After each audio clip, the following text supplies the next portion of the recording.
मित्रों नमस्कार।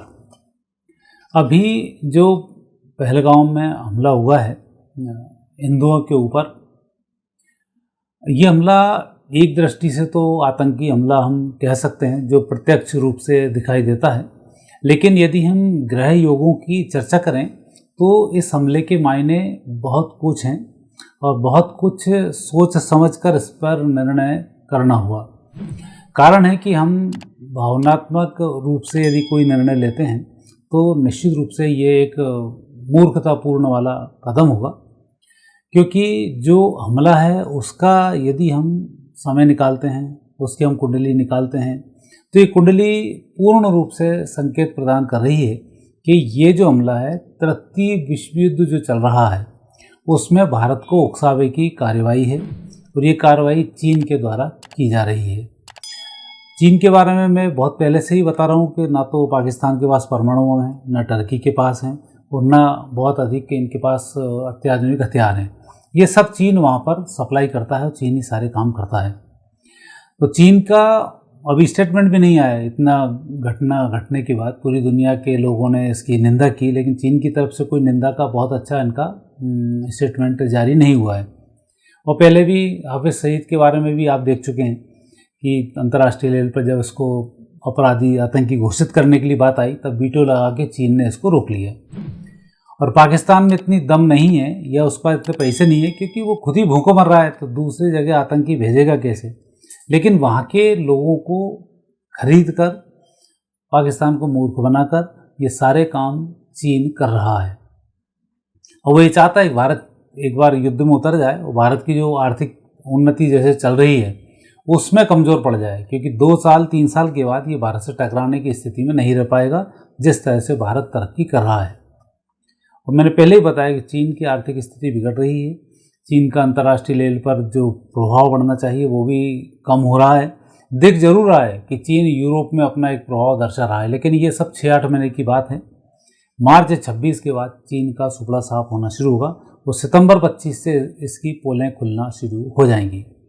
ये जो हमला हुआ है ये हमला मायने इस मामले में नेगेटिव है कि यदि हम इसके देखते हैं चंद्र की स्थिति, मंगल, राहु, ये जो ग्रह योग हैं ये ग्रह योग बहुत अच्छा संकेत नहीं दे रहे हैं। पूर्ण रूप से षड्यंत्र की ओर संकेत ये प्रदान कर रहे हैं और उस षड्यंत्र पर निर्णय लेने में जल्दबाजी नहीं करनी होगी, क्योंकि भारत की जो कुंडली है उस कुंडली के हिसाब से भी अभी समय भारत का तरक्की का समय चल रहा है और उस समय में सरकारें भी हमारी अस्थिर है, सरकार कोई स्थिर नहीं है, जनादेश पूरा नहीं है, चंद्रबाबू नायडू कब खिसक जाए कोई भरोसा नहीं है और जो भी नेगेटिव स्थिति बन रही है वो बहुत बेहतर नहीं है।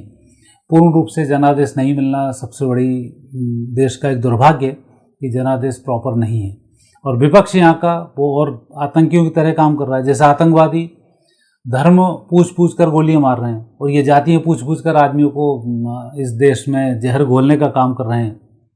हिंदुओं का एक देश है, एक देश में हिंदुओं को संगठित करने की बारी आती है तो ये जातियों को तोड़ने की बात कर रहे हैं। और इन्होंने 1947 से तक ये किया। आजकल तो सब चीज़ें क्लियर हो चुकी हैं कि कांग्रेस ने क्या क्या हथकंडे अपनाए हैं। चुनाव से 8-10 दिन पहले ही वक्फ बोर्ड जैसी स्थिति या इतनी सारी ज़मीन उनको दे देना, तो ये संकेत तो बहुत अच्छा नहीं है और इसलिए एकदम ठोस निर्णय की स्थिति यहाँ पर नहीं आती है। लेकिन इसमें जो स्थिति होगी वो ये बनेगी कि पहले तो मैं इसकी कुंडली बताता हूँ तब आपको ये चीज़ समझ में आएगी कि जिस दिन हमला हुआ है वो हमला हुआ है 22 अप्रैल 2025 दोपहर 2:45 पर पहलगांव के ऊपर। तो उसकी जो कुंडली बनती है सिंह लग्न इसमें आती है। लग्न का जो स्वामी है सूर्य वो उच्च राशि का होकर भाग्य स्थान पर बैठा हुआ है, केतु दूसरे स्थान पर है, चंद्रमा छठे स्थान पर है, बुध शुक्र शनि राहु ये अष्टम स्थान पर, सूर्य भाग्य में है, गुरु 10वें भाव में, मंगल है 12वें भाव में। तो सबसे ज़्यादा नुकसान की स्थिति इसमें ये बन रही है कि मंगल का 12वें भाव में बैठना चंद्रमा के साथ। और अभी इसको मंगल की महादशा में राहु का अंतर चल रहा है और ये अंतर है मार्च 2026 तक। तो कुल मिलाकर अभी इनके साथ जो स्थिति बनेगी, जैसे ही सूर्य का ट्रांजिशन होगा 14 मई के आसपास, अब इनके ऊपर जो अटैक भारत करेगा वो स्थिति इनकी बहुत नेगेटिव होगी और उसके बाद सारी स्थितियाँ ठीक होना शुरू हो जाएंगी। तो जो अटैक हुआ है इस अटैक का खामियाजा तो इसको बहुत बुरा भुगतना पड़ेगा। लेकिन इसमें दिक्कत यह है कि भारत की जो कुंडली है उसमें मुस्लिम कंट्रीज में चीन बहुत तेज़ी से आग लगाएगा और भारत के खिलाफ इन मुस्लिम कंट्रीज़ों को इकट्ठा करने में वो सफलता हासिल कर लेगा और प्रतिद्वंदिता जो होगी मुस्लिम कंट्रीज वर्सेस भारत की रहेगी। चीन वहाँ से बैठकर तमाशे देखेगा। ये स्थिति यहाँ पर बहुत क्लियर दिखाई देती है। तो एक तो चीन के हथकंडों को समझना और जो हरकत पाकिस्तान के साथ सब संबंध तोड़कर की है वो संबंध भारत के और चीन के भी आने वाले समय में टूटने वाले हैं। तो ये भी संकेत बहुत क्लियर हैं। उसके लिए बस मार्च 26 का इंतजार करना पड़ेगा, तब स्थिति ये बनेगी। और अभी जो हमला हुआ है इस हमले के लिए आपको थोड़ा सा इंतजार करना होगा।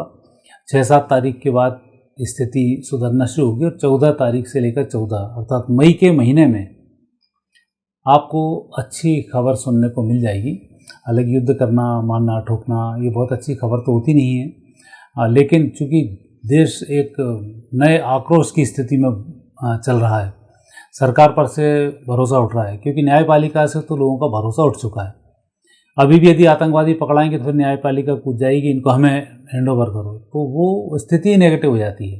तो यहाँ न्यायपालिका सरकार इनके बीच का जो आपस का घालमेल है ये इस प्रकार के षड्यंत्रों को और भी बल प्रदान करता है। तो ये स्थिति ठीक नहीं है, इसमें भी बहुत सुधार की अब गुंजाइश दिख रही है, लेकिन सरकार का पूर्ण बहुमत में नहीं होना वहाँ तक ये नहीं पहुँच पाएगा। और इस हमले की जहाँ तक बात है तो इस हमले में स्थिति ये बनने वाली है कि आतंकवादी अब अपने बोरी बिस्तर समेट रहे हैं, लेकिन हमला बड़ा विध्वंस होगा और कम से कम आप मान के चलना 1000 के ऊपर ये आतंकी मारे जाएंगे और उसमें पाकिस्तान को बहुत बड़ी कीमत इसकी चुकानी होगी। चीन के बातों में या चीन के बहकावे में आकर जो उसने हरकत की है ये बहुत नेगेटिव रहेगी। हालांकि ये हरकत चीन की और आतंकवादियों की मिलकर है, लेकिन इसमें नुकसान उठाएगा पाकिस्तान। पाकिस्तान की सरकार का इसमें बहुत ज़्यादा कोई बड़ा रोल नहीं है, रोल आएगा चीन का और इनका। तो वो समझ में आएगा नहीं क्योंकि वही कितनी बड़ी अर्थव्यवस्था है कि वो कहाँ कैसी व्यवस्थाएं कर रहे हैं, तो उस तक पहुँचना मुश्किल है। परंतु जो षड्यंत्र की स्थिति बनती है वो यह बनती है, मंगल द्वादश भाव में है, नीच राशि का मंगल है, तो ये षड्यंत्र को जन्म देता है। चंद्र मंगल आपस में दृष्ट हैं, तो उन्होंने उस समय घटना को एक अंजाम दिया और वहाँ वो सफल हुए, इस षड्यंत्र में सफल हुए आतंकवादी, ये नहीं कि सफल नहीं हुए। दूसरी स्थिति जो राहु चल रहा है, राहु की स्थिति अष्टम भाव से चल रही है, तो मंगल और राहु ये इस षड्यंत्र का पर्दाफाश करके इनको बहुत लंबा नुकसान पहुंचाएंगे, ये उनकी कुंडली बोलती है।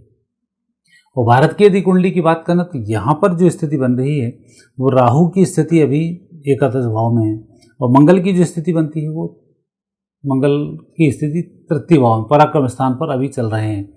तो यहाँ के जो योग हैं वो सितंबर 25 तक के, चंद्र में सूर्य चल रहा है तो ये स्थिति ऐसी रहेगी। और सितंबर 25 के बाद से फिर मंगल की जब पूर्ण महादशा प्रारंभ होगी तब जाकर कहीं आतंकवादी और आतंकवादी को संरक्षण देने वाले देश यह सब बहुत बुरी स्थिति को आते जाएंगे और तब तक चाइना की स्थिति भी बहुत बुरी होना शुरू हो जाएगी और फिर बहुत अच्छी विजयश्री की प्राप्ति होगी। तो इन सब घटनाओं के आधार पर तो मैं आपको पहले तो भारतवासियों को सबसे पहले बताना चाहता हूँ कि ये देश युद्ध की स्थिति का भी नहीं है। इतनी सारी पॉपुलेशन, सरकार की बहुमत नहीं होना, ये कुछ कमियां रहती हैं जो ठोस निर्णय नहीं ले पाते हैं। बोलने में लग जाता है इनको ठोक दो उनको ठोक दो, लेकिन जब करने जाते हो तब अंतर्राष्ट्रीय दबाव बहुत होते हैं। इस अंतर्राष्ट्रीय दबाव के चलते ही भारत को हिंदू राष्ट्र नहीं बन पाया और सेकुलर बनाना पड़ा और गुलामी की ओर इतने सारे काम करने पड़े। आतंकियों के सब वोट इकट्ठे हो जाते हैं तो उसके चक्कर में इतने सारे नियम पुरानी सरकारों ने उनके पक्ष में बना दिए, 370 बना दी, और हिंदुओं का इकट्ठा नहीं होना ये बहुत बड़ा दुर्भाग्य का कारण है और अब भी नहीं समझ पा रहे हैं।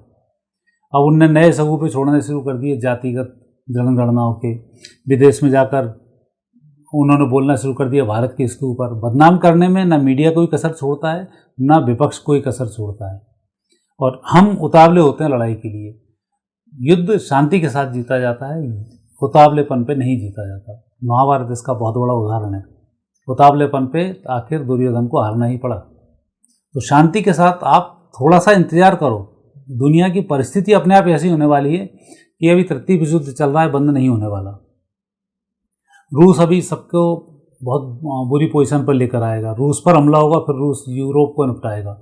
यूरोप और अमेरिका मिलकर अभी स्थिति मुस्लिम कंट्रीज जितनी है इनकी स्थिति खराब करेंगे, क्योंकि ईसा और मूसा लड़ेंगे। धर्म में लिखा हुआ है ना कि न ईसा रहे न मूसा, ये स्थिति घटित होने वाली है।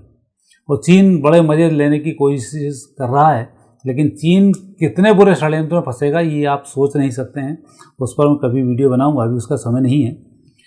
मुझे 10 सितंबर अक्टूबर में वीडियो बनाऊंगा चीन कैसे इसके टुकड़े होंगे और कैसे ही अपने ही जाल में फंसता जाएगा। तो चीन वहाँ फंसेगा और भारत शांति के साथ बैठा रहेगा। और बैठे बैठे जब परिस्थिति नेगेटिव होगी और जब चीन इन सब मुस्लिम कंट्रीज़ को लेकर भारत पर जब हमला करेगा, तब भारत जीतने की पोजीशन पर आएगा। और अभी इसलिए आपको बहुत अधिक उतावलापन नहीं होना चाहिए। और पहली बात तो जब ऐसे ऊटपटांग क्षेत्र हैं जहाँ आतंक फैल रहे हैं, तो वहाँ आपको घूमने भी नहीं जाना चाहिए। आपको बहुत लगता है कि देश में सुरक्षा है, यहाँ जाएँ वहाँ जाएँ, तो वैसे ही मैं वीडियो बनाया था। भूकंप का अलग समय, आपके लैंडस्लाइड का अलग समय है, तो इसका थोड़ा सा आप भी ध्यान रखें, क्योंकि डाकू चोरों चक्कों से सुरक्षित रहने में ही भलाई होती है। क्योंकि सामना करने की सामर्थ्य आप में है नहीं, वो सुरक्षा बल के आप भरोसे बैठे रहते हैं। तो सुरक्षा बलों के भरोसे बैठे हो तो आप घर में बैठे रहो, वो ज़्यादा अच्छा है। वो वर्तमान समय में जितना पैसा आप बचा के रख लो उतना बेहतर होगा, जितने आप अपने परिवार को सुरक्षित रख लो उतना बेहतर होगा। अन्यथा स्थिति बहुत विपरीत पूरी दुनिया की हो रही है और दुनिया विश्व युद्ध का सामना कर रही है और आने वाले समय में ये स्थिति और भी बढ़ने वाली है। तो पुलवामा ये जो अभी हमला हुआ है पहलगाम वाला, ये हमला बहुत कुछ संकेत अदृश्य रूप से प्रदान कर रहा है। इसकी स्टडी करना बहुत आवश्यक है, तब जाके उतावलेपन को लेके आए, फिर आपको समझ में आएगा। जब मारे जा रहे थे तब तो सबका खून खोला नहीं कि पूरे वहाँ से हिंदू एक सरकारों का षड्यंत्र था कि पंडित मारे जा रहे हैं, पंडित मारे जा रहे हैं। बाकी की जाति वाले सब खुश थे, एक पंडित मर रहा है जम्मू कश्मीर में, पंडित मर रहा है, तो वहाँ पर बड़ी खुशी थी। जबकि सारे हिंदू मारे जा रहे थे, सरकारों ने बताया नहीं कि हिंदू मारे जा रहे हैं, धर्म देखकर गोलियां मारी जा रही हैं। ये तो अब जब सरकार सही आई तब ये चीज़ें सामने आ रही हैं। तो उस समय जब खून उबलना था तब खून ठंडा पड़ा रहा। तो भीष्म पितामह की तरह भी सैया पर आप पड़े रहो और थोड़ा सा इंतजार करो, और उस इंतजार में ही आपकी भलाई है। तो आने वाला समय भारत की जीत का समय, ये सुनिश्चित है। भारत विश्व गुरु बनेगा, ये भी सुनिश्चित है। भारतीय संस्कृति, सनातन संस्कृति पूरी दुनिया में फैलेगी, ये भी सुनिश्चित है। इसका सिर्फ आप इंतजार भर कर सकते हो, आपके पास इसके अलावा कोई चारा नहीं है। मित्रों, आगे फिर नए विषय के साथ आपसे भेंट होगी। आज्ञा दीजिए, नमस्कार।